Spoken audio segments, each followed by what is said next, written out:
Not to mention, the context of this passage, or this whole letter, is that in Colossae, they didn't think Jesus was enough for salvation.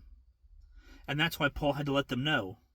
The Colossian heresy was that Jesus was not enough.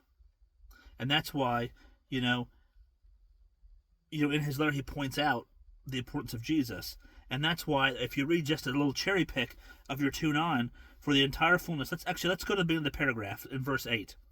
Be careful that no one takes you captive through philosophy and empty deceit, based on human tradition, based on the elements of the world rather than Christ. For the entire fullness of God's nature dwells bodily in Christ.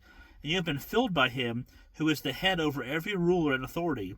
You were also circumcised in him with a circumcision not done with hands, but by putting off the body of flesh, and the circumcision of Christ, when you were buried with him in baptism, in which you were also raised with him through faith in the working of God, who raised him from the dead. So it tells you, God raised Jesus from the dead.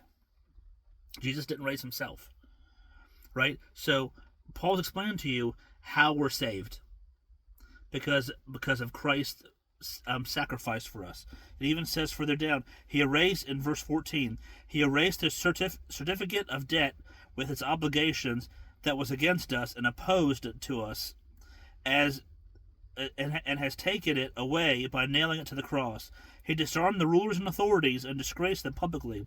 He triumphed over them in him.